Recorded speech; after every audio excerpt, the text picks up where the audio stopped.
Apreciados hermanos, Dios les bendiga en este día. Doy gracias a Dios por la oportunidad que me da de poder compartir este estudio acerca de la lección de la escuela sabática. Hay muchos hermanos sinceros que están estudiando esta lección. Me parece muy importante el tema, el amor de Dios y su justicia, ¿no? Em, Sin embargo, hay algunos hermanos que me han preguntado, y yo también me preguntaba mucho acerca de algunos temas a medida que fui estudiando, y entonces he decidido hacer un estudio acerca de la lección, una forma general de la filosofía de ella. Resulta de que este material tiene mucha concordancia con la filosofía y el enfoque del mismo autor, John Pecker. Él tiene algo de 5 libros que por lo menos aparecen en la red relacionados con el tema del amor. Uno de los puntos importantes en la que se une el amor de Dios y su justicia se encuentra en el capítulo 1 y en el capítulo final, capítulo 14 de este libro, titulado El carácter de Dios y la última generación. Cuando uno lee el capítulo final de este libro, pienso que puede entender mejor cuál es el enfoque filosófico, la orientación del libro, del material de la escuela sabática. Bueno, la filosofía en sí, en el aspecto teológico, es bastante abarcante. Sin embargo, puedo resumir como en 3 grandes grupos de esta manera. Si nosotros estamos en una condición ahora de naturaleza caída, ¿sí? Y que bien es cierto, nosotros tenemos tendencias a pecar. Sin embargo, la posición teológica en algunos grupos es diferente. Imaginemos nosotros, en nuestra condición, estamos en una condición en la cual eh, estamos en una naturaleza caída, por supuesto. Esa va a ser la primera forma de pensar teológicamente, que creo que es la postura correcta. Em, pero Dios, en su infinita gracia, nos da albedrío, nos da libertad para escoger la salvación de Cristo y alcanzar la altura de la santidad conforme a la imagen de Cristo. Es más, nos lleva a la altura a un nivel de guardar sus mandamientos o preceptos de una manera perfecta, completa, de manera de que podamos en el tiempo del fin alcanzar esa impecabilidad dentro de su pueblo santo que espera a Dios. Esa es la primera postura. La segunda, voy a ponerlo de un lado más opuesto, que sería una teología en el cual el hombre se encuentra en una condición caída, pero de caída, este ser humano no tiene libertad, no tiene opción como para escoger si quiere ser salvo o no. Solo espera de la voluntad misericordiosa de Dios, en otras palabras, de una predestinación, en las cuales Dios va a escoger si es que esa persona puede salvarse y otro grupo si puede perderse. Es decir, hablamos de una predestinación, ¿no? Este es un tipo de teología fatalista y es parte de lo que viene a ser el calvinismo. La teología calvinista tiene este perfil, esta forma. La otra teología, completamente opuesta, el hombre es, aunque tiene condición de caída, sin embargo Dios puede librarlo y llevarlo a una estatura de la perfección, es la otra postura. Hay una postura intermedia, es una postura intermedia en la que se sitúa la filosofía de John Pecker. Eh, pero esta tiene algo de parecida al calvinismo en el sentido de que el hombre no solamente se encuentra en una condición de caída, sino que además el hombre ha tomado la culpa del pecado de Adán, del primer hombre. Es decir, que el pecado en sí es la naturaleza misma pecaminosa del hombre caído. Esa es la postura calvinista, pero también es la postura de esta teología intermedia. Ahora, el hombre tendrá cierta libertad como para poder alcanzar la salvación de tal manera que podrá alcanzar santidad, dice esta postura intermedia. Pero tampoco no tiene tanta libertad, sino tiene un poco nomás, apenas un poquito de libertad, como para que la santidad eh, llegue, vaya creciendo durante toda la vida, pero nunca llegará a ser el hombre perfecto, ni tampoco impecable. Porque eso se logrará cuando entonces Jesús venga con la glorificación, ¿ok? Lo cual significa que al igual que el calvinismo, por supuesto, Dios tiene mucha compasión, mucha misericordia por este hombre, por el hombre caído, y nosotros necesitamos verlo desde ese punto de vista. De manera de que cuando vayamos a predicar en el tiempo final la predicación del Evangelio con fuerte pregón, no, nosotros no hemos de predicar tanto la justicia, ni nos hemos de preocupar tanto por el asunto de la justicia. Si bien es cierto que nos debemos preocupar, pero no tanto así, sino más bien tenemos que predicar en nuestra vida el amor delante de toda la humanidad. Y pues es por eso de que ustedes y no vayan a sabática que la lección de escuela sabática está motivado por el amor. Si bien es cierto que la justicia es necesaria, sin embargo no es tan importante como el amor, ya que es a través del amor que se llega a la justicia, ya que entonces Dios nos ha de salvar a través de este amor inmensurable, hará mucho más de lo que nosotros podamos hacer, porque por nosotros mismos, en realidad, muy poco se va a poder hacer en este mundo, ya que no alcanzaremos la santidad perfecta como declara la Biblia. De eso se trata la lección en su filosofía y su enfoque filosófico de la lección de Cuarta Sabática.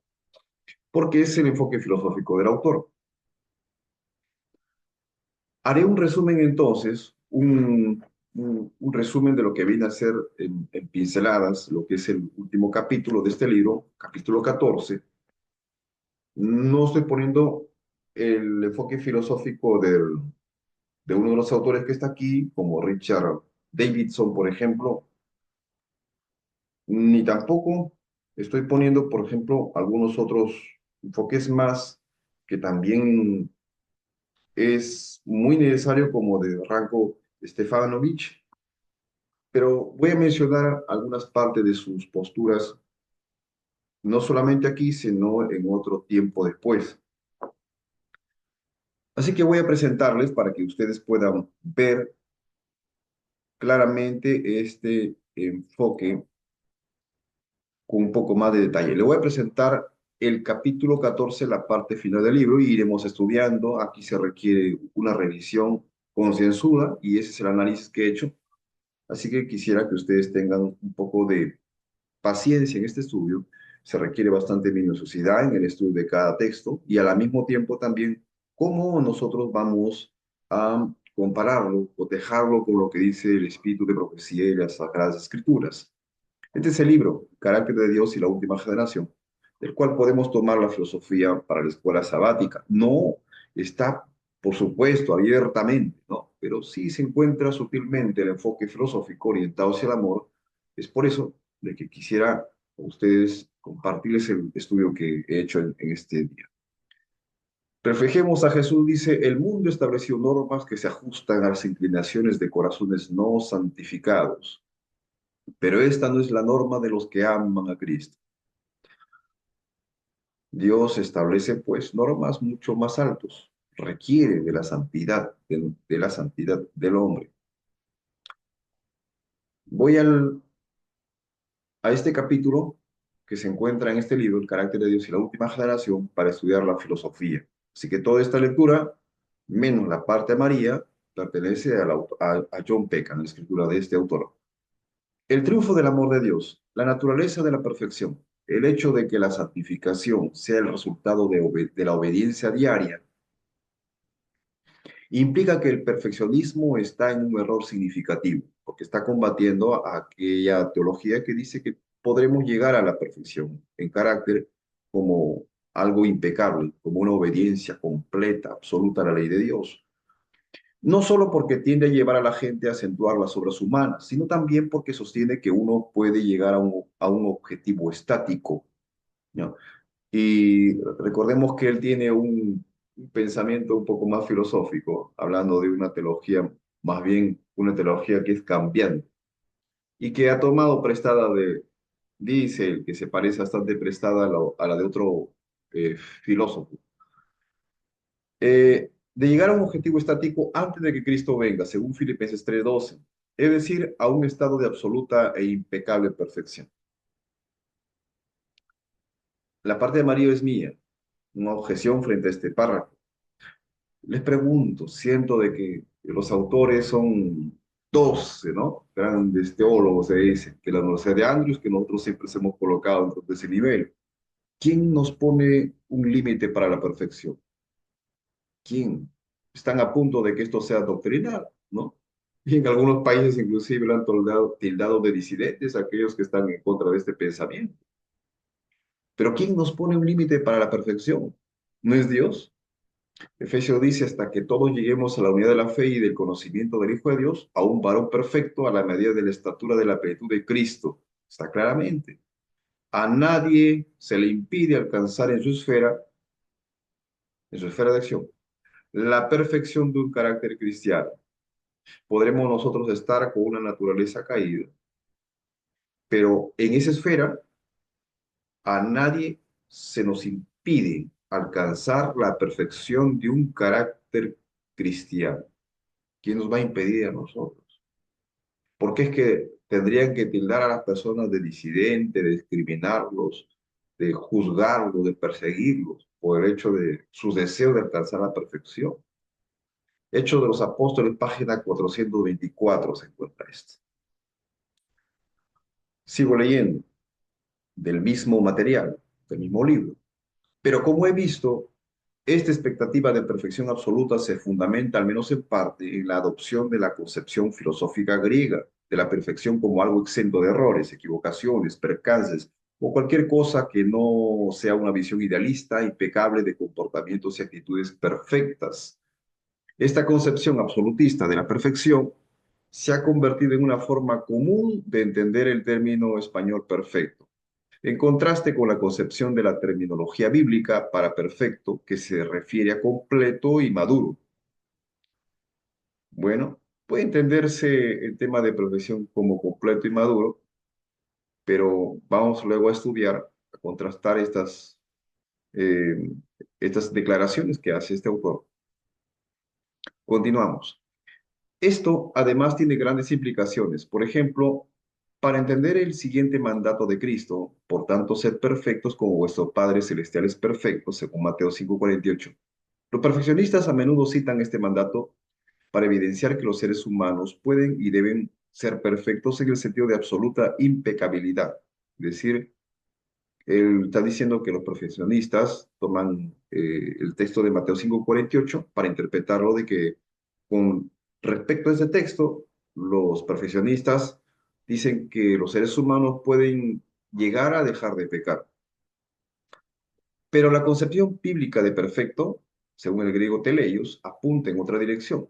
En paralelo con Lucas 6, justo antes de ese mandato, y Mateo 5, Jesús señala que los seres humanos, por lo general, aman únicamente a aquellos que los aman, pero Dios no es así, dice. Él ama a todos. Si solo lo amamos, a los que nos aman, incluso a los cobradores de impuestos, hacen esto. Nuestro amor es lamentablemente incompleto, es decir, imperfecto. ¿Entienden esta parte?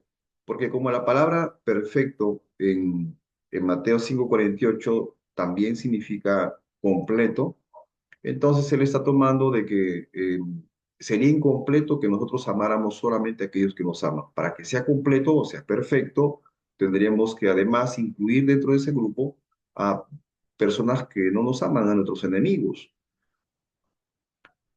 Y me parece que es cierto, pero luego veremos en qué es lo que falta aquí. Pero como ya señalamos, Dios ama a todo, dice. Por lo tanto, su amor es perfecto, como tal cuando Jesús dice, sed pues vosotros perfectos, como vuestro Padre que está en los cielos es perfecto, Mateo 5:48. El contexto sugiere que ese pasaje debe ser entendido bajo la idea de que deberíamos mostrar amor a todos, así como el Padre ama a todos. Esto no solo armoniza con el entendimiento bíblico de la santificación y su relación con el crecimiento en el amor, sino también coincide con Lucas 6, Ahí justo después de que Jesús menciona que no solo deberíamos amar a los que nos aman, sino también a nuestros enemigos como lo hace Dios, según estos pasajes, Lucas continúa citando a Jesús: sed pues misericordiosos como también vuestro Padre misericordioso. En lugar de sed pues vosotros perfectos como vuestro Padre que está en los cielos es perfecto. Misericordioso es un término paralelo al amor, lo que demuestra que la perfección que se requiere de los seguidores de Cristo es un amor completo por los demás. Las escrituras en otros lugares acentúan esta idea como el sello que identifica a los que siguen a Cristo, según Juan 13:35 y 1 Juan 4, versículo 20. Interesante, y es cierto. Lamentablemente estamos en un tiempo en la que se da permisividad para amar a todas las personas y decir amor, amar es, en este tiempo es como permitir inclusive que, que por ejemplo, los, los, los grupos, los grandes grupos motivistas, por ejemplo, de las campañas gay, o si no, por ejemplo, de los grupos en contra del racismo de los negros, etcétera, etcétera, nosotros caigamos de repente involucrados en la parte política de estos movimientos, ¿no? Activistas. Entonces, tampoco estamos yendo a ese punto, ¿ok? Tampoco estamos haciendo tampoco necesitamos ir a un tipo de liberalismo, a un tipo de libertinaje, digámoslo así, en la que nos involucremos con las cuestiones mundanas. Pero, como le dije, voy a comparar la declaración del perfecto en la que el autor dice que eso significa lo que se está señalando en Mateo capítulo 5 versículo 48, es que realmente esto es todo lo que quiere decir perfecto, o es que es solamente una parte de lo que es perfección.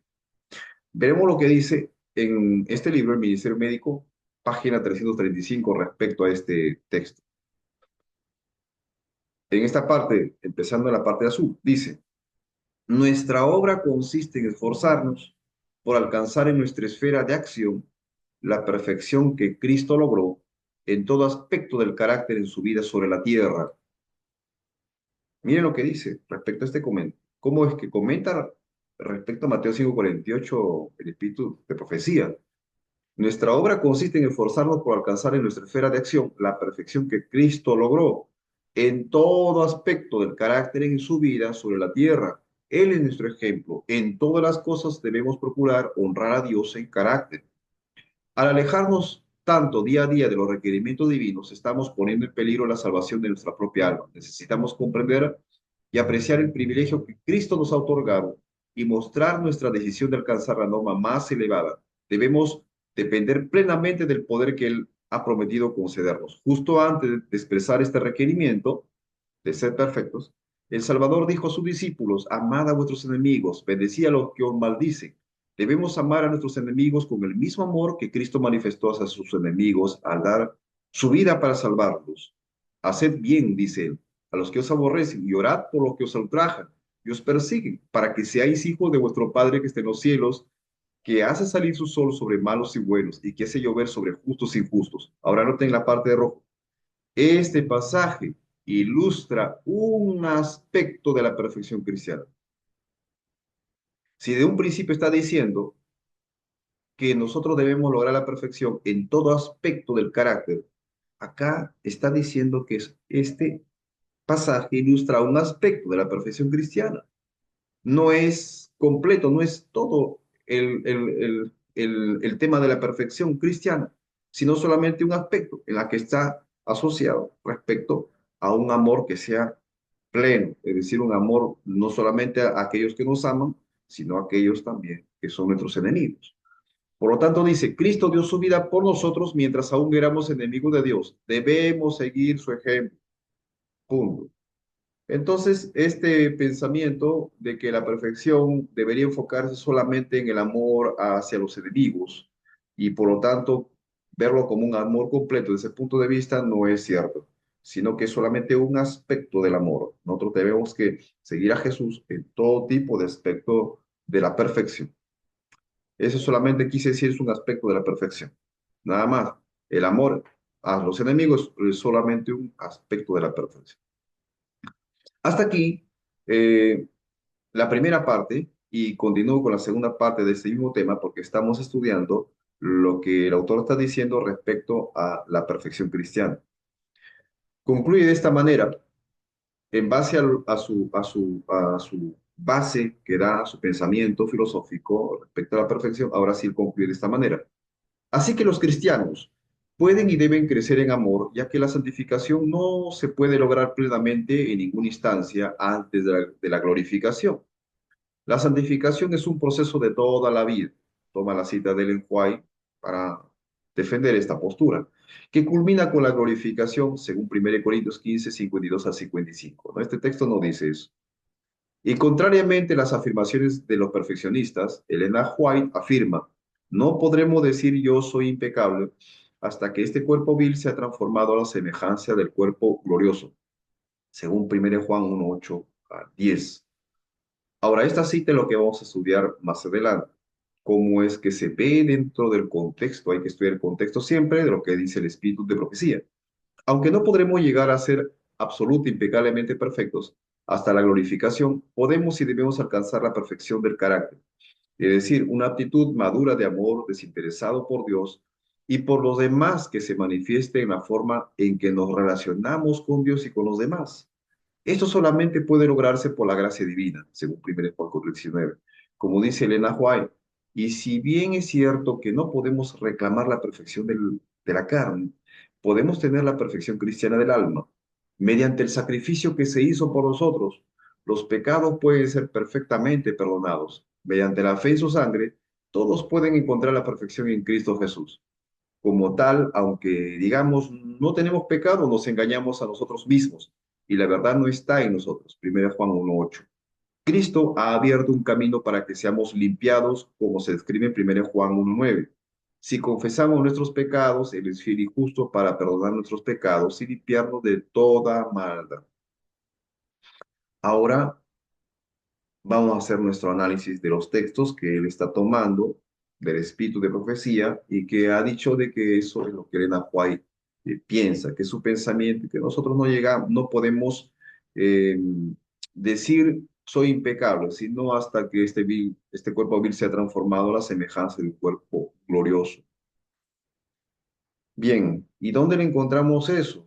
Es interesante estudiar el libro de Hechos de los Apóstoles. Ahí tenemos una cita y en esa cita se encuentra con detalle todo lo que está diciendo este autor. La lección de esta cita es, el cristiano nunca debe estar satisfecho con una profesión vana. Eso es en realidad a donde apunta la cita. La cita no tiene la intención de decirnos que nunca vamos a llegar a la perfección en esta vida. A lo contrario, ya lo van a ver. Juan y Judas habla acerca de este capítulo de una comparación entre Juan y Judas. Representan a los que profesan ser seguidores de Cristo. Ambos discípulos tuvieron las mismas oportunidades de ser de semejante transformación de carácter como la observada en la vida de Juan. Es siempre resultado de la comunión con Cristo. Es importante esto, que la transformación de carácter es resultado de la comunión con Cristo. Puede existir defectos notables en el carácter de una persona, pero cuando llega a ser un verdadero discípulo de Cristo, el poder de la gracia divina le transforma y santifica. Contemplamos como por un espejo la gloria del Señor.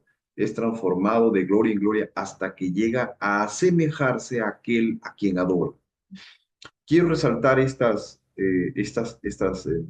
expresiones porque será necesario ver que en todo este capítulo hay momentos en los que Ellen White declara esta forma, ¿no? Por lo menos dos veces, hasta que llega a asemejarse a aquel a quien adora. No está diciendo que no se llega, sino está diciendo que contemplando la gloria del Señor podemos llegar a asemejarnos a aquel a quien adoramos. Por lo tanto, me adelanto a decir que la santificación, aunque es una obra de toda la vida, eso no quiere decir que no se puede llegar a la perfección cristiana. La perfección cristiana como un estado de completa rendición y obediencia a Dios, donde nuestros pensamientos, palabras y acciones reflejen enteramente el carácter del Divino Maestro. Continúo. Juan era un maestro de santidad y en sus cartas a la iglesia señaló reglas infalibles para la conducta de los cristianos, y cualquiera que tiene esta esperanza en él, escribió, se purifica como él también es limpio. El que dice que está en él debe andar como él anduvo, según 1 Juan 3:2-6. Enseñó que el cristiano debe ser puro de corazón y vida, nunca debe estar satisfecho con una profesión vana. Así como Dios es santo en su esfera, el hombre caído, por medio de la fe en Cristo, debe ser santo en la suya. Cuando hablamos acerca de esfera, estamos diciendo que es el hombre caído en su condición caída, es decir, con sus tendencias al pecado. Por medio de la fe en Cristo, este hombre puede ser santo también en su condición que se encuentra, en su condición pecaminosa. Puede llegar a la santidad. Nuevamente lo vuelve a recalcar aquí. El apóstol Pablo escribió, porque la voluntad de Dios es vuestra santificación. Primero de Tesalonicenses 4, versículo 3. La santificación de la iglesia es el propósito de Dios en todo su trato con su pueblo. Lo escogió desde la eternidad para que fuese santo. Dio a su Hijo para que muriese por él, a fin de que fuese santificado por medio de la obediencia a la verdad, despojándose de todas las pequeñeces del yo. Requiere de él una obra personal, una entrega individual. Dios puede ser honrado por los que profesan creer en él únicamente cuando se asemejan a su imagen y son dirigidos por su espíritu. Nuevamente vuelve a decir acá que Dios puede ser honrado por los que profesan creer en él únicamente cuando se asemejan a la imagen de Él, a la imagen de Cristo, y son dirigidos por su Espíritu. Entonces, como testigos del Salvador, pueden dar a conocer lo que ha hecho la gracia divina por ellos. La verdadera santificación es consecuencia del desarrollo del principio del amor. Aquí en esa parte sí es interesante, como dice Gálatas 5:6, también nosotros, toda nuestra santificación viene como consecuencia del amor. Dios es amor y el que vive en amor vive en Dios y Dios en él. 1 Juan 4:16. La vida de aquel en cuyo corazón habita Cristo revelará una piedad práctica. El carácter será purificado, elevado, ennoblecido y glorificado. Una doctrina pura acompaña las obras de justicia y los preceptos celestiales a las costumbres santas. Los que quieren alcanzar la bendición de la santidad deben aprender primero el significado de la abnegación. La cruz de Cristo es la columna central sobre la cual descansa el sobremanera alto y eterno peso de gloria. Si alguno quiere venir en pos de mí, dijo Cristo, niéguese a sí mismo y tome su cruz y sígame, según de Corintios 4:17 y Mateo 16:24. Es la fragancia del amor para con nuestros semejantes, lo que revela nuestro amor para con Dios. Es la paciencia en el servicio de lo que otorga descanso al alma. Es mediante el trabajo humilde, diligente y fiel como se promueve el bienestar de Israel. Dios sostiene y fortalece al que desea seguir en la senda de Cristo. La santificación no es obra de un momento, una hora o un día, sino de toda la vida. De ahí saca la expresión. Pero miren lo que va a decir más adelante la pluma inspirada. No se la consigue por medio de un feliz arranque de los sentimientos, sino que es un resultado de morir constantemente al pecado y vivir cada día para Cristo. No puede corregirse los males ni producirse reformas en el carácter por medio de esfuerzos débiles e intermitentes. Solamente venceremos mediante un prolongado y perseverante trabajo, penosa disciplina y duro conflicto. No sabemos en el día actual cuán intenso será nuestro conflicto en el siguiente. Mientras reine Satanás, tendremos que dominarnos a nosotros mismos y vencer los pecados que nos rodean. Mientras dure la vida, no habrá un momento de descanso, un lugar al cual podamos llegar y decir, alcancé plenamente el blanco. La santificación es el resultado de la obediencia prestada durante toda la vida. Ningún apóstol o profeta pretendió haber vivido sin pecado. Noten aquí la palabra pretendió, no fue, sino pretendió. Hombres que han vivido lo más cerca de Dios, hombres que sacrificaron sus vidas antes de cometer a sabiendas un acto pecaminoso, hombres a quienes Dios honró con luz divina y poder, confesaron su naturaleza pecaminosa. No pusieron su confianza en la carne, no pretendieron poseer una justicia propia, sino que confiaron completamente en la justicia de Cristo. Confesaron su naturaleza pecaminosa, sus debilidades que tenían en la carne. Así debe ser con todos los que contemplan a Jesús. Cuanto más nos acerquemos a Él y cuanto más claramente discernamos la pureza de su carácter, tanto más claramente veremos la extraordinaria gravedad del pecado y tanto menos nos sentiremos tentados a exaltarnos a nosotros mismos. Está hablando acerca de la exaltación aquí. Habrá un continuo esfuerzo del alma para acercarse a Dios, una constante, ferviente y dolorosa confesión del pecado y una humillación del corazón ante Él. En cada paso de avance que damos en la experiencia cristiana, nuestro arrepentimiento será más profundo. Conoceremos que la suficiencia solamente se encuentra en Cristo y haremos la confesión del apóstol. Y yo sé que en mí, es a saber, en mi carne, no mora el bien. Más lejos está de mí gloriarme, sino en la cruz de nuestro Señor Jesucristo, por el cual el mundo me es crucificado a mí y yo al mundo, según Romanos 7:18. Eso se encuentra en Hechos de los Apóstoles, página 446 a 447. ¿Qué es lo que está diciendo acá la prueba inspirada? Miren términos que están aquí. Pretendió desde un principio, ¿no? Está diciendo de que a medida que nos acerquemos más bien a Cristo en estatura, a medida que discernamos la pureza de su carácter, más bien cada vez más pecaminosos nos vamos a ver nosotros. Eso está diciendo, y por eso que nosotros no debemos pretender. Aquí no está diciendo de que, que el cristiano no logre en esta vida la perfección en carácter, sino está diciendo, si no está hablando acerca de que no debemos confiar en nosotros mismos, no debemos pretender de que hemos alcanzado en esta vida en poco tiempo, no debemos confiarnos, por lo tanto, en nuestros propios pensamientos de que ya vamos a alcanzar pronto nosotros el estado de la perfección. Sino lo contrario, esto es un mensaje, como dice la misma sierva de Dios, que el cristiano nunca debe estar satisfecho con una profesión vana, ¿no? Eso es lo que dice aquí en esta parte, ¿ve? Nunca debe estar satisfecho con una profesión vana. En realidad, este es el mensaje a donde la sierva de Dios, por la gracia de Dios, está señalando. En otras palabras, lo que está diciendo es esto. Resumo lo que dice el texto. Que con el tiempo, voy a poner así una gráfica, donde que se va a ver la santificación en el tiempo, es esta línea, el eje X.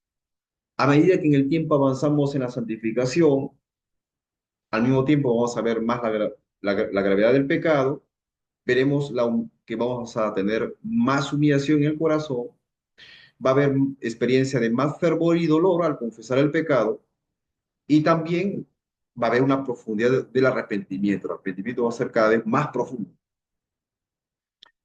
¿Qué más?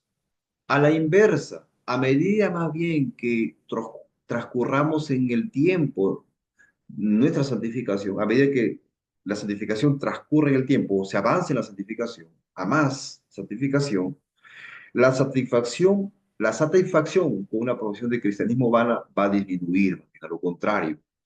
Pretender vivir sin pecado también igual va a disminuir. Y la exaltación propia igualmente también se va a venir abajo. Son inversamente proporcionales hasta que alcancemos la imagen de Cristo. No es que no vamos a alcanzar, vamos a alcanzar. ¿Por qué? Si la santificación es una obra de toda la vida, entonces podríamos alcanzar la perfección en esta vida. Al alcanzar la semejanza de Cristo, el creyente alcanza la perfección en carácter, reflejando la obediencia plena a la ley de Dios. Aunque este proceso es continuo y abarca toda nuestra vida, una vida de victoria sobre el pecado es posible aquí y ahora a través de la gracia y el poder transformador de Cristo. Esto es lo que veremos en Hechos de los Apóstoles. Si leemos el libro de Hechos de los Apóstoles y retrocedemos unas páginas más atrás, porque hasta aquí hemos leído la página 446 y 447, notaremos las declaraciones tan contundentes de la perfección, según lo declara la pluma inspirada. Miren lo que dice. A nadie se le impide alcanzar en su esfera la perfección de un carácter cristiano. Está diciendo, a nadie se le impide alcanzar en nuestra esfera, en la condición pecaminosa en la que nosotros estamos, un carácter de perfección cristiana. Por el sacrificio de Cristo se ha provisto para que los creyentes reciban todas las cosas que pertenecen a la vida y la piedad. Dios nos invita a que alcancemos la norma de perfección y pone como ejemplo delante de nosotros el carácter de Cristo. En su humanidad perfeccionada por una vida de constante resistencia, el Salvador mostró que cooperando con la divinidad, los seres humanos pueden alcanzar la perfección de carácter cuando en esta vida. ¿Qué les parece? Y lo he puesto grande ahí para que ustedes puedan notar lo que está diciendo, que los seres humanos pueden alcanzar la perfección de carácter en esta vida. Si bien es cierto que la santificación es una obra de toda la vida, sin embargo, los seres humanos pueden alcanzar la perfección de carácter en esta vida. Desde un comienzo lo dice, a nadie se le impide alcanzar en su esfera la perfección de un carácter cristiano. Amén. Esa es la seguridad de que nos da Dios, de que nosotros también podemos obtener una victoria completa. Sigo leyendo. Ante los creyentes se presenta la maravillosa posibilidad de llegar a ser semejantes a Cristo. A eso significa la perfección. Obedientes a todos los principios de la ley de Dios. A eso significa la perfección, hermanos. Significa ser obedientes a todos los principios de la ley de Dios. Mejor dicho, llega un momento en que nosotros llegamos a no pecar, porque ya sabemos que por 1 Juan 3:4 el pecado es la transgresión de la ley. Entonces, si llega un momento en que en esta vida somos obedientes a todos los principios de la ley, en otras palabras, llegaremos a ser obedientes a sus preceptos, ¿no? Llegaremos a dejar de pecar con la frecuencia que pecamos. Por lo tanto, llegaremos a ser semejantes a Cristo. Pero por sí mismo el hombre es absolutamente incapaz de alcanzar esas condiciones.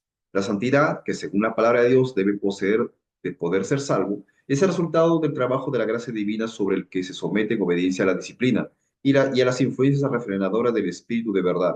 La obediencia del hombre puede ser hecha perfecta únicamente por el incienso de la justicia de Cristo, que llena con fragancia divina cada acto de acatamiento.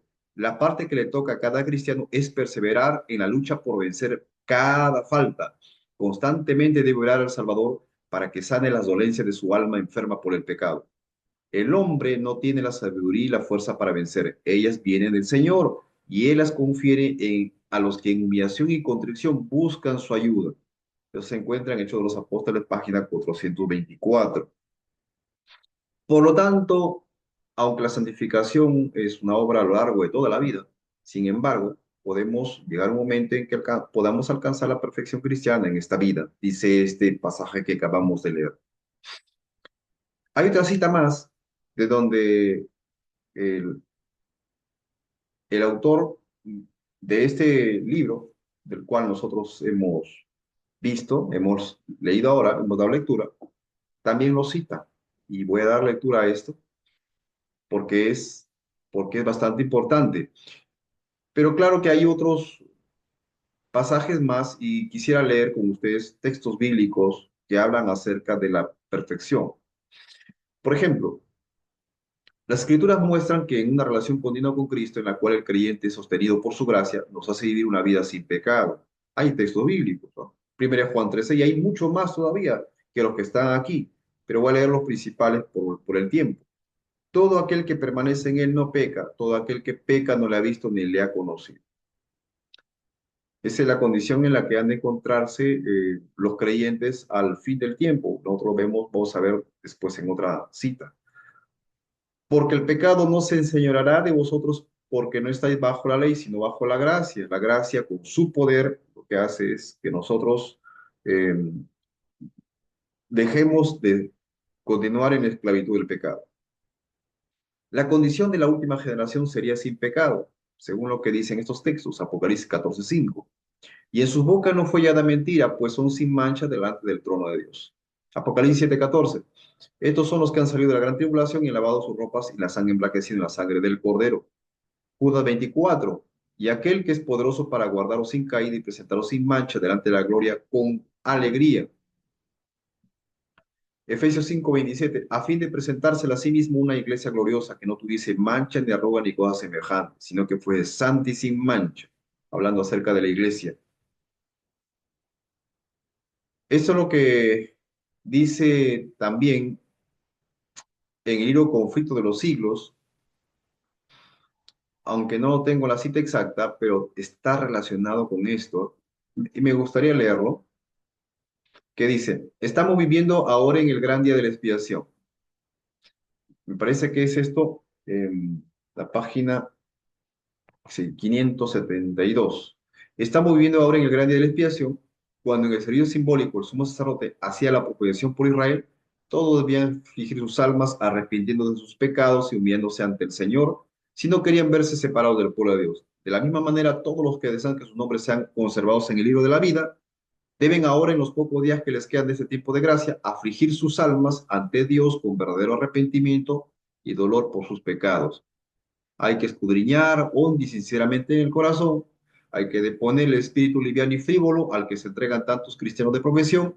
Empeñada lucha espera a todos aquellos que quieran subyugar las malas inclinaciones que tratan de dominarlos. En este tiempo está diciendo de expiación, necesitamos nosotros lograr una victoria. Eh, tenemos que lograr una victoria, por la gracia de Cristo, por supuesto, sobre las malas inclinaciones que tratan de dominarnos, nuestras tendencias al mal, nuestras tendencias pecaminosas. La obra de preparación es una obra individual, no somos salvados en grupo. La pureza y la devoción de uno no suplirá la falta de estas cualidades en otro. Si bien todas las naciones deben pasar en juicio de Dios, sin embargo, Él examinará el caso de cada individuo de un modo tan rígido y minucioso como si no hubiese otro ser en la tierra. Ahora miren cómo tan eh, curiosamente cita ella la parte final de lo que está hablando de Efesios 5:27. Cada cual tiene que ser probado y encontrado sin mancha ni arruga ni cosa semejante. ¿Por qué? Porque este texto de Efesios 5:27 se está refiriendo a aquella iglesia, la condición de aquella iglesia que debería encontrarse en el tiempo final. De la misma manera, sin mancha ni arruga ni cosa semejante, sino que fuese santa y sin mancha. Muchos serán limpios y emblanquecidos, dice Daniel 12:10, y purificados. Los limpios procederán impiamente, y ninguno de los impíos se entenderá, pero los entendidos comprenderán. Apocalipsis 22:11, el que es justo practique la justicia todavía, y el que es santo santifíquese todavía. Eso será cuando el tiempo de gracia se termine. Debemos encontrarnos en una situación de justo y santo. Ya saben que la sierva de Dios en Fiobra dice que la santidad es una obediencia perfecta a la ley de Dios. Apocalipsis 14:12 también lo declara. Para el pueblo de Dios que declara el mensaje del tercer ángel, aquí está la paciencia de los santos, los que guardan los mandamientos de Dios y la fe de Jesús. Avanzo hacia a otra cita del espíritu de profecía respecto a la perfección. Los hábitos erróneos deben ser vencidos, deben formarse hábitos correctos, bajo la disciplina del más grande maestro que el mundo ha conocido. Los cristianos deben avanzar y ascender hacia la perfección. Ese es el mandato de Dios y nadie debería decir no puedo hacerlo. Debería decir, en cambio, Dios requiere de mí que sea perfecto. Así deberíamos repetir, así yo debería repetir, así tú deberías repetir, hermano. Dios requiere de mí que sea perfecto y Él me dará la fortaleza para superar todo lo que se interpone en el camino de la perfección. Él es la fuente de toda sabiduría, de todo poder. Está aquí en el en el libro de Reflejemos a Jesús, página 156. Y también tenemos esta otra cita que dice, nuestro Salvador asumió la verdadera relación del ser humano como hijo de Dios. Somos hijos e hijas de Dios. Para saber cómo comportarnos con prudencia, debemos seguir el camino que Cristo nos indica. Durante 30 años vivió la vida de un hombre perfecto que alcanzaba el más alto nivel de perfección. Pero dice aquí claramente, durante 30 años vivió él, ¿no? Pero antes de eso dice, debemos seguir el camino que Cristo nos indica. ¿Cuál es el camino que Él nos indica? Es el camino de perfección. Todas estas citas se encuentran también en el libro eh, Hijos e Hijas de Dios, en la página 154. Todas estas citas, no menos la primera. Cada facultad con que el Creador nos ha dotado debe ser cultivada hasta el más alto grado de perfección para que podamos hacer la mayor cantidad de bien que seamos capaces para purificar y refinar nuestro carácter. Necesitamos la gracia que nos dio Cristo, que nos permita ver y corregir nuestras deficiencias y mejorar lo que es excelente en nuestro carácter. Podréis estar alegres si sometéis hasta vuestros pensamientos a la voluntad de Cristo. No debéis demoraros, sino examinar atentamente vuestro propio corazón y morir al yo diariamente. Podéis preguntar, ¿cómo puedo dominar mis propias acciones y controlar mis emociones internas? Muchos de los que no profesan el amor de Dios controlan su espíritu en gran medida.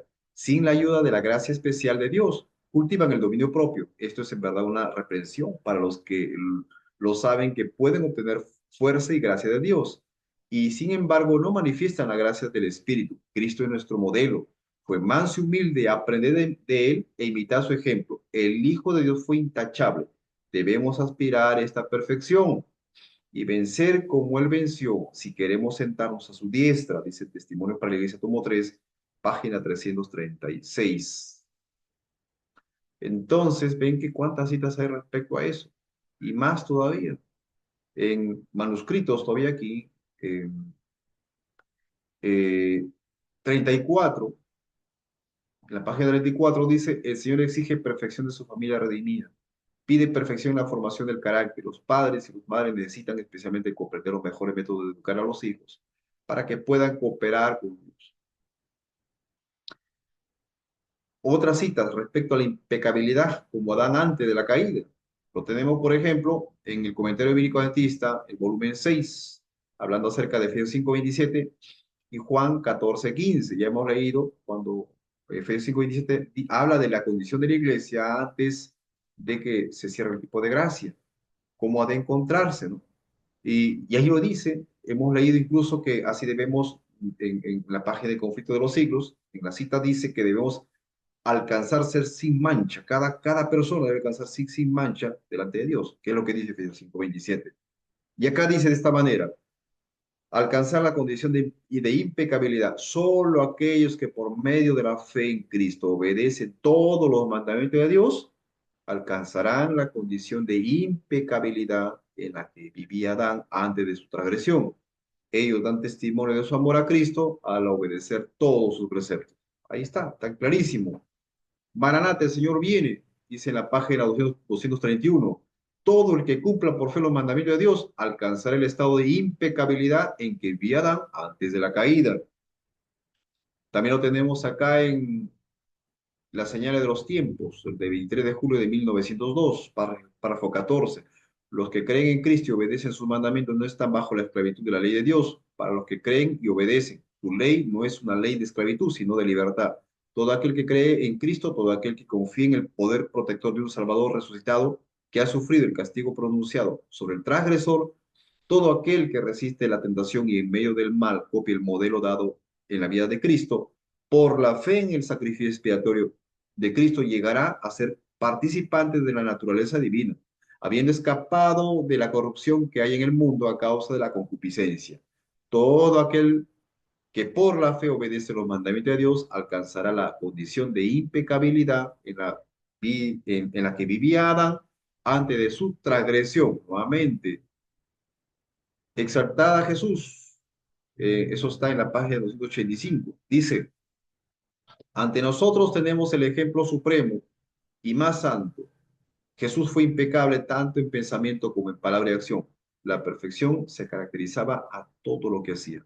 Miren, mientras nos señala la senda marcada por él, nos dice, si alguno quiere venir en pos de mí, llegues a sí mismo y tome su cruz y siga. Está hablando también de lo mismo, que podemos llegar a ser impecables. Y aquí, en la última cita, que se encuentra en lugares celestiales, dice, los que creen en Cristo y guardan sus mandamientos no están bajo las ataduras de la ley, porque para los que creen y obedecen su ley no es una ley de servidumbre, sino de libertad. Todo el que por fe obedece el mandamiento de Dios alcanzará la condición de sin pecado en que vivía Adán antes de su transgresión. Hasta acá creo que está claro respecto al primer punto que se encuentra en el libro del carácter de Dios y la última generación, respecto a lo que es la perfección. ¿Podemos llegar a ser perfectos en esta vida? Amén. ¿Podemos llegar al estado de impecabilidad que tenía Adán antes de la caída? Amén también. Y ahora veremos lo que dice en esta última llamada, que es la misión del amor. Concluye pues John Peckham con esta declaración: si nosotros en esta vida, ¿no? Pues no llegamos a la santidad perfecta, mejor dicho, a ser perfectos y pecables, por lo tanto, nuestra misión debe ser no tanto una predicación de la justicia divina, ¿no? Sino debe ser más bien la predicación y la vivencia del amor de Cristo, ¿no? Para todos los seres humanos. Entonces, sigamos leyendo lo que dice este libro, La misión del amor. En una de mis declaraciones favoritas, de Elena White, ella escribe, dice: los últimos rayos de luz misericordiosa, el último mensaje de clemencia que debe darse al mundo es una revelación de su carácter de amor. Los hijos de Dios deben manifestar su gloria, su vida y su carácter. Deben revelar lo que la gracia de Dios ha hecho por ellos. La luz del sol de justicia debe brillar en buenas obras, en palabras puras y hechos de santidad.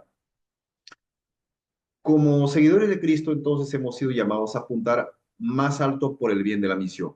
Si bien proclamamos el nombre de Dios, pero negamos a Cristo por la forma en que vivimos, no solo fracasaremos en atraer a la gente a Cristo y a su amor, sino también podríamos inmunizarlos contra el Evangelio. Creo que esta obra misionera y el reflejo del amor divino es precisamente lo que se plantea en otra declaración de Elena de White. Cristo espera con un deseo anhelante la manifestación de sí mismo en su iglesia. Cuando el carácter de Cristo sea perfectamente reproducido en su pueblo, entonces vendrá Él para reclamarnos como suyos. Se encuentra en Palabras de Vida de Gran Maestro, página 47. Mira lo que dice. A veces a veces algunos han citado esta declaración para señalar que Cristo aún no ha regresado porque está esperando que un grupo sea perfecto sin pecado, y por lo tanto provea suficientes razones para vindicar el carácter de Dios y así culminar el gran conflicto. Pero el carácter de Cristo es amor, y tomo aquella declaración de Elena de White como una referencia a la forma en que los cristianos deberían manifestar amor a Dios, hacia Dios y hacia los demás. Como tal, aquella declaración es eminentemente misionera. Que lo anterior sea cierto es evidencia en los mismos escritos de Elena White, cuando ella escribe inmediatamente después de la cita anterior que todo cristiano tiene privilegio no solo de esperar, sino de apresurar la venida de nuestro Señor Jesucristo. Según de Pedro 3:12 lo dice. Si todos los que profesan el nombre de Cristo llevarán fruto para su gloria, cuán profundamente se sembrará en todo el mundo la semilla del Evangelio. Rápidamente maduraría la gran cosecha final y Cristo vendría para recoger el precioso grano. Observe que de acuerdo con el contexto, Elena White está hablando sobre el cumplimiento de la gran comisión. Si inculcáramos y mostráramos el carácter amoroso de Cristo, no podríamos evitar proclamar las buenas nuevas y nuestro testimonio sería sumamente atractivo. Como dice según de Pedro 3, la manera misionera en que vivamos puede acelerar la segunda venida. Como no debéis vosotros andar en santa piadosa manera de vivir, esperando y apresurándoos para la venida del día de Dios. Eso está también igual en 2 de Pedro 3, 11 y 12. Y aquí mismo, ahora viene la declaración, aquí trae a una colación su pensamiento anterior, que cuando él decía de que el libro de Mateo, el capítulo 5 estaba diciendo de que sed perfecto como vuestro Padre es perfecto, significa prácticamente eso, la perfección.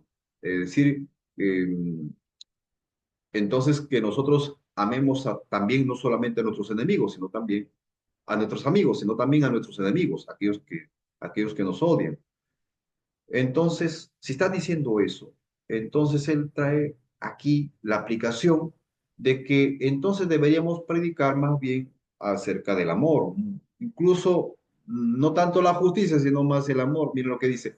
Si mi lectura es correcta respecto a lo que Elena White dice, esto encaja con el mundo de Cristo de ser perfectos en Mateo 5, lo que le venía diciendo, que como ya hemos visto, es un mandato de amar completamente en lugar de parcialmente. O sea, está hablando de que la predicación del tipo final, de la última generación, tendría que ser un mandato de amar a todos. Claro, es por eso que la lección de escuela sabática tiene este enfoque, el amor de Dios primero y su justicia, ¿no? Que está subordinada por ese amor. Y como ustedes lo van a ver también en los capítulos, en todos los temas de esta lección, ustedes van a ver que el enfoque más aquí está en el amor, el amor, el amor. en ese sentido. La misión de la última generación, Leo, es ciertamente proclamar y reflejar a toda la humanidad el carácter de Dios que es amor. Muy bien, por cierto, pero sin separarlo de la justicia divina, ya que la justicia y el amor van juntos en todo ello. Si no, ¿cómo entonces estaría Dios permitiendo seres pecaminosos dentro de su reino? ¿Cómo Cristo se casaría en una boda con una mujer manchada de pecado?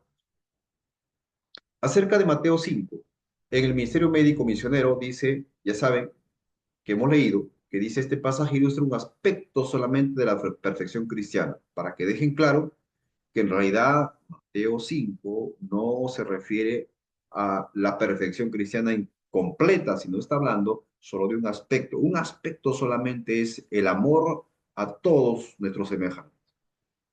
Es solo un aspecto. Y el aspecto más grande es el resto, que es la justicia de Cristo. Sigo y termino leyendo lo que dice aquí este autor. Esto no puede hacerse simplemente absteniéndose de hacer el mal, noten lo que dice, por importante que sea, también debe manifestarse en una demostración positiva de amor. En esto conocerán todos que sois mis discípulos si tenéis amor los unos a los otros. El amor se despierta únicamente por el amor, pero no salteando de la justicia, ¿no? Conclusión del pensamiento del autor. Como la santificación no se logra en esta vida, la predicación de la última generación no está centrada tanto en la justicia, sino más bien en el amor. Por lo tanto, el mensaje de la última generación debe ser motivado y centrado en el amor, no en la justicia entendida como la perfección o ausencia del pecado, es lo que dice este autor. Pero vamos a ver lo que dice Ellen White respecto a esta segunda parte. La verdadera santificación es consecuencia del desarrollo del principio del amor. Muy bien. Dios es amor y el que vive en amor vive en Dios y Dios en él, según 1 Juan 4:16. La vida de aquel en cuyo corazón habita Cristo revelará una piedad práctica. El carácter será purificado, elevado, ennoblecido y glorificado. Una doctrina pura acompañará a las obras de justicia y los preceptos celestiales a las costumbres santas. Entonces está acompañado aquí con obra de justicia también. En el mandato dirigido a sus discípulos, porque todo este capítulo va a hablar acerca de lo que es la gran comisión, ahí nosotros estamos leyendo en el deseado de toda la gente, es en la página 766, dice, en el mandato dirigido a sus discípulos, Cristo no solo esbozó su obra, sino que les dio su mensaje, enseñad al pueblo, dijo, que guarden todas las cosas que os he mandado. Hablad al pueblo de aquel que es señalado entre mil y todo el codiciable. Las palabras solas no lo pueden contar. Refléjese en carácter y manifiéstese en la vida. Cristo está retratándose en cada discípulo. Dios ha predestinado a cada uno conforme a la imagen de su Hijo, según Romanos 8:29. En cada uno el longánime amor de Cristo, su santidad, mansedumbre, misericordia y verdad han de manifestarse al mundo. O sea, no solamente el amor, sino su santidad. ¿Qué más? Su mansedumbre, misericordia y verdad. Eso es perfección completamente.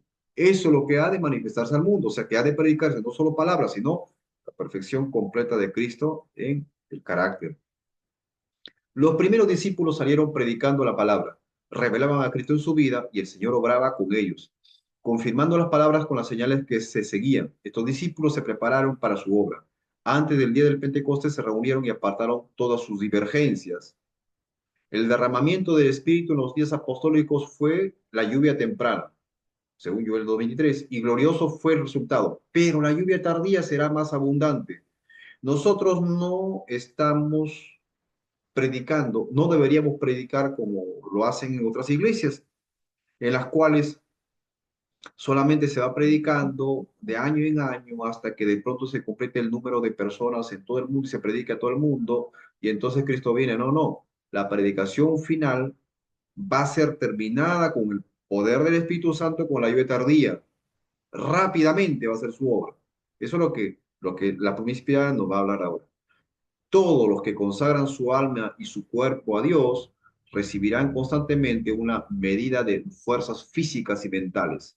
El Salvador anhela manifestar su gracia e imprimir su carácter en el mundo entero. La obra es también la misma obra que hizo en el tiempo apostólico, de que el carácter de Cristo se revele en creyente, de que alcance la impecabilidad que tenía Adán antes de la caída.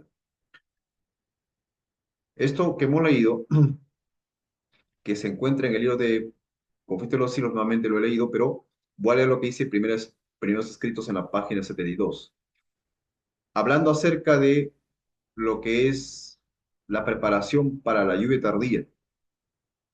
Porque incluso antes de que la lluvia tardía venga, nosotros debemos encontrarnos en una condición impecable, antes, no solamente del cierre del tiempo de gracia, sino antes de la lluvia tardía.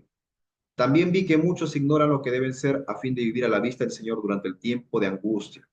Cuando no haya sumo sacerdote en el santuario, los que reciban el sello de Dios y vivo y sean protegidos en el tiempo de angustia, deben reflejar plenamente la imagen de Jesús. Vi que muchos descuidaban la preparación necesaria esperando que el tiempo de refrigerio y la lluvia tardía los preparase para sostenerse en el día del Señor y vivir en su presencia. Hoy a cuántos vi sin amparo en el tiempo de angustia. Habían descuidado la preparación necesaria y por lo tanto no podían recibir el refrigerio indispensable para sobrevivir a la vista de un Dios santo.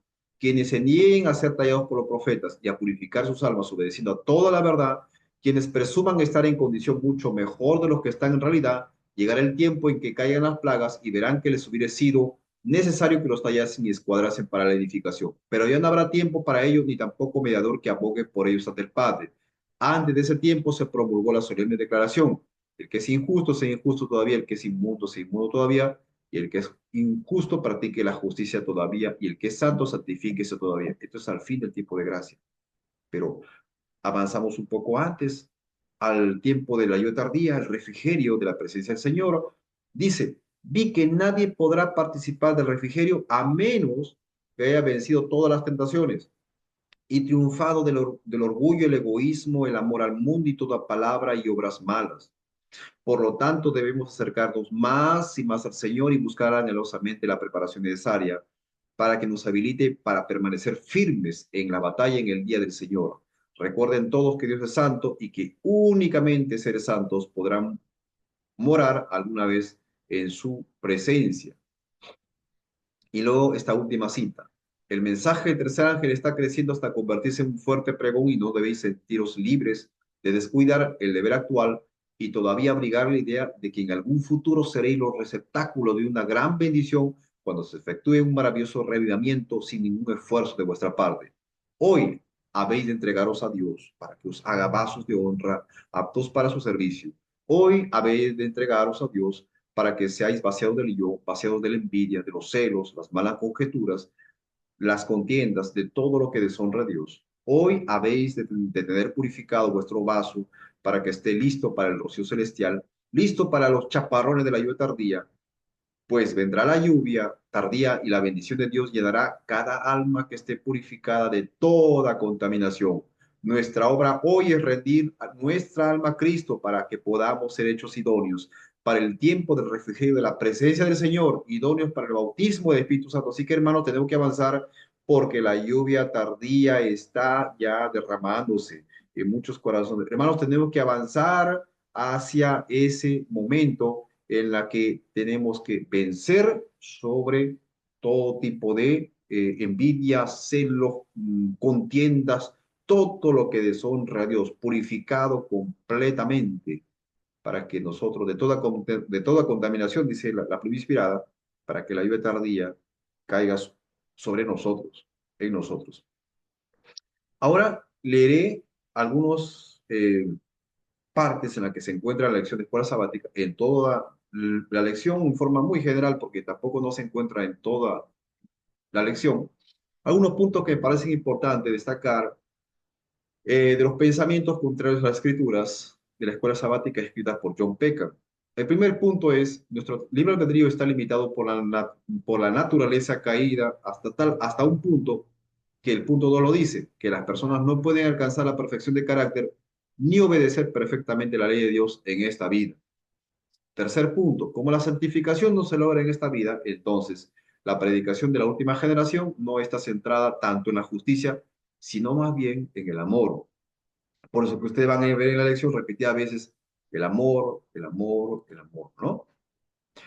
Vamos pues a dirigirnos al estudio de la lección después sabática rápidamente, que se titula El amor de Dios y su justicia, y ver algunas cosas aquí pinceladas, ya que ustedes tienen aquí el enfoque, el trasfondo de lo que es, eh, cómo es que lo está viendo el autor en este libro que nosotros lo hemos leído, dado lectura, sobre todo el capítulo 14. La primera lección, Dios ama de pura gracia. A ver, revisando aquí, en esta parte, Dios no solo continuó otorgando su amor gratuitamente a Israel a pesar de las repetidas rebeliones, sino que también sigue amándonos a nosotros aunque somos pecadores. En otras palabras, aunque nosotros hemos heredado la culpa de Adán, ¿no? Ese es el pensamiento que está en él. Justamente es el mismo pensamiento que le decía, que está también dentro de su filosofía. En el amor pactual, acá no tenemos que revisar hasta la lección 3 para agradar a Dios, solamente señalar algunas cosas. ¿Cómo es posible que nosotros, seres caídos y pecadores, podamos agradar a un Dios santo? ¿Ah? También está hablando de una condición, por supuesto que somos seres caídos, pero cuando habla acerca de pecadores, la palabra ya está eh, tomando en cuenta su propia filosofía, que nosotros estamos, que nuestra naturaleza pecaminosa en sí, nuestra condición a pecar, es pecado en sí mismo, ¿sí? Que nuestra tendencia es a pecar ya es pecado, eso es lo que está viendo él. Después, algunas cuestiones, asuntos, como por ejemplo que la justificación no significa hacer justo a una persona, contrario a lo que dice la Escritura. Eh, por ejemplo, dice, quienes respondan a Dios por la fe serán considerados justos, ¿no? Quienes respondan por fe serán considerados justos. Por cierto, el libro mismo de Romanos nos dice, en Romanos capítulo 2 versículo eh, capítulo 2 versículo 14. Perdón, este es versículo 13. Porque no son los seguidores de la ley los justos ante Dios, sino los hacedores de la ley serán justificados. Los hacedores de la ley serán justificados. Romanos capítulo 2 versículo 13. ¿Ya? Entonces, la justificación en sí no solamente nos declara justos, sino también nos hace justos, porque son los hacedores de la ley los que serán justificados. Quienes responderán a Dios, dice, por la fe son considerados justos, ¿no? No solamente considerados, sino también hechos justos. Ante Él, mediante Cristo, cuya justicia es aceptada. Y otro término también que usa aquí es en la página, la lección del día jueves. Cada uno de nosotros puede ser considerado justo. Sus términos que usa dentro de su contexto filosófico. Lección 4, Dios es apasionado y compasivo. Acá, por ejemplo, la parte final, ¿no? Que dice de la elección del día domingo, incluso a pesar de su infidelidad, Dios sigue dispensando su abundante compasión y misericordia a su pueblo y lo hace más allá de toda expectativa razonable. Vemos que está su énfasis resaltando más en el amor y la compasión, más que en la justicia estricta. Por supuesto que más adelante va a hablar acerca de la justicia, nunca se queda de lado, pero casi toda la lección esto es lo que más resalta. En el día lunes, en contraste con la fidelidad inquebrantable de Dios, su pueblo fue infiel en repetidas ocasiones, lo que alejó a Dios. Acarreó juicio sobre sí mismo y lo entristeció profundamente. Dios es compasivo, pero nunca excluye la justicia. Como veremos en una lección posterior, el amor y la justicia son inseparables. Va a hablar también, incluir aquí el tema de la justicia, que de todas maneras, Dios, aunque lo ama, sin embargo, siempre también eh, pone la justicia en su amor, es más, su justicia es parte de su amor. Voy a la lección siguiente, a ver, a la lección 5, la ira del amor divino. ¿Qué puede verse acá? Eh, en esta lección dice algo que me llamó la atención. Sin embargo, aunque Dios se enfrenta una y otra vez a la infidelidad humana, ante este ciclo de maldad e infidelidad en atroces, lo hace con una fidelidad interminable, una paciencia indulgente, una gracia asombrosa y una profunda compasión, ¿no? Esto sugiere que los seres humanos, a pesar de sus esfuerzos divinos, permanecen imperfectos y dependientes de la gracia de Dios, ¿no? Esa es la idea que está dando, justo por la orientación filosófica que le estaba diciendo. El hombre tiene, en realidad, su libre albedrío está tan limitado que no tiene mucha libertad y por lo tanto tiene poca responsabilidad, ¿sí?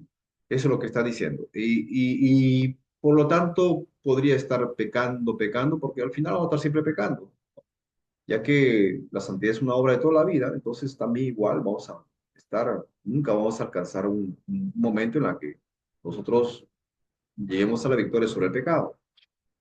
Avanzo a la lección del día 6, el amor de Dios por la justicia. Ah, bueno, aunque los seres humanos, dice aquí en esta lección del día domingo, cometen muchas maldades y injusticias, Dios es quien constantemente actúa con misericordia, juicio y justicia, nuevamente, ¿no? Esto podría interpretarse como un reconocimiento de las limitaciones humanas para alcanzar el ideal divino. Nuevamente, es su forma, le digo, es su orientación filosófica, ¿no? Un intermedio entre lo que viene a ser el ideal de la perfección bíblica y el calvinismo, un intermedio, en que el hombre tiene muy poca libertad, dado su condición pecaminosa. Lección 7, que nos muestra acá, a ver, en la lección del día lunes, dice, hay muchas cosas que no conocemos. El fin de la historia llegará con el triunfo del amor sobre el mal, eso es lo que venía diciendo. Aunque el texto no niega la importancia de la justicia, la frase prioriza el amor como el tema central en el conflicto final entre el bien y el mal, alineándose con la idea de que la predicación se centra en el amor más que la justicia perfecta.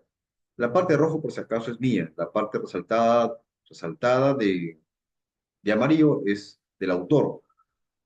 ¿Por qué? Porque recordamos que hemos leído antes en el libro que cuando él dice que cuando llegue el tiempo de fin, la, el, la generación, la gran comisión que predique en el tiempo de fin, el fuerte pregón, ellos más no van a resaltar tanto lo que es su justicia, sino más bien es el amor lo que va a predominar. Entonces,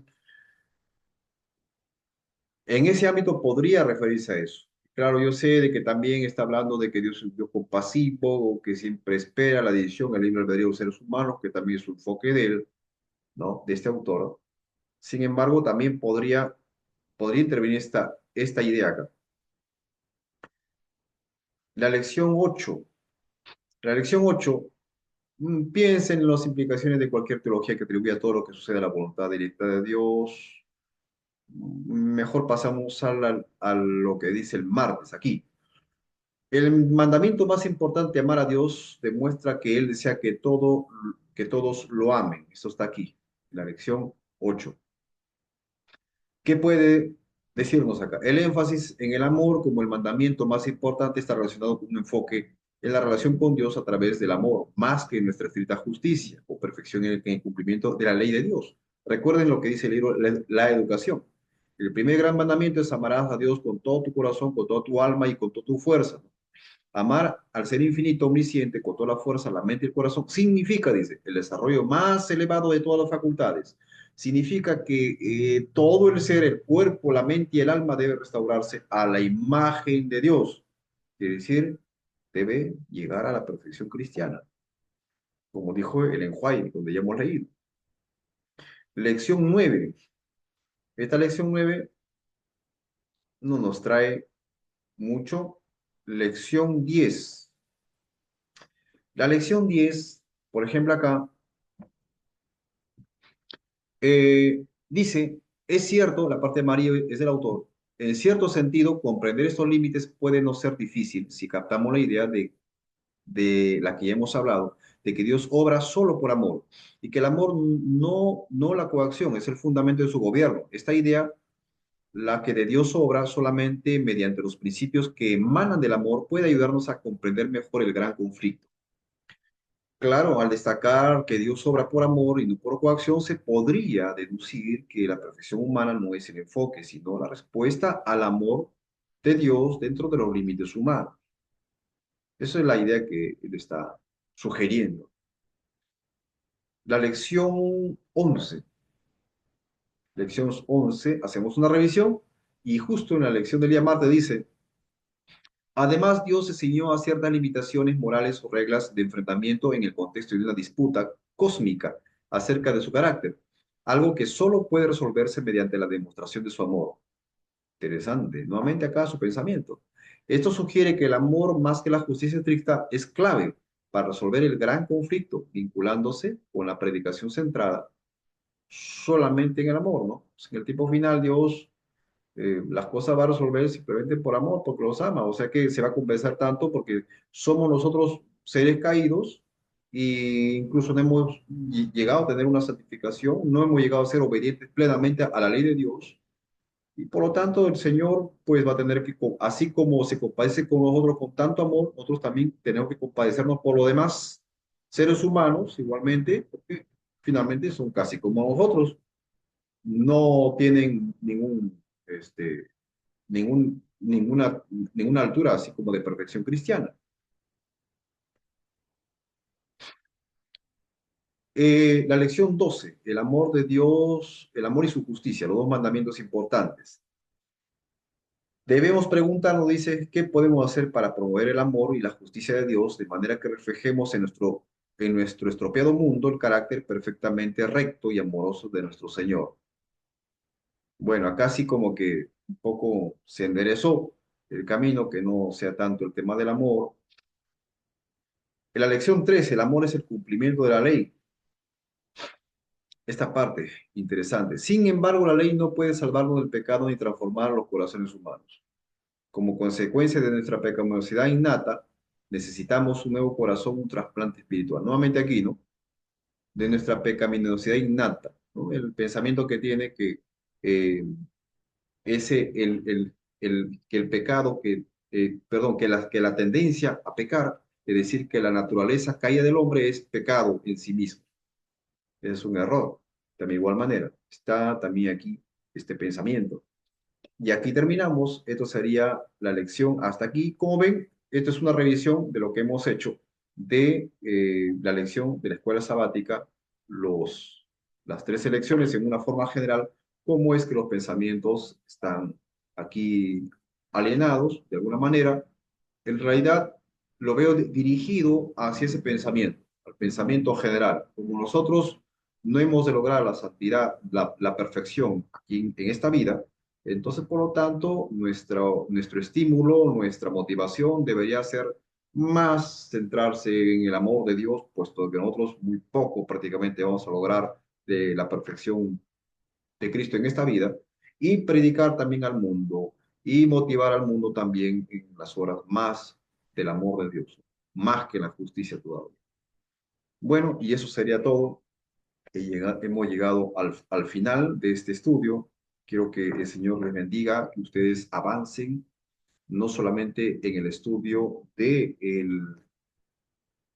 no solamente en el estudio de la lección de escuela sabática, sino en la práctica en sí de la que dice la palabra de Dios y la prueba inspirada, la práctica real del amor de Cristo y la justicia de Cristo, como Dios quiere que nosotros revelemos al mundo en la predicación que ya pronto se está por dar, y tú eres llamado a esta predicación del tiempo final, el fuerte pregón, el derramamiento de la lluvia tardía, pero tienes que estar preparado, como dice tú, inspirado, purificado, completamente haber vencido sobre toda tentación y egoísmo, y tener el corazón puro, dispuesto para que aquellas gotas que van a venir como aguacero llenen tu recipiente.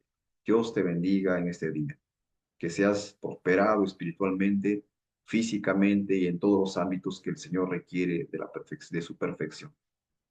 Amén.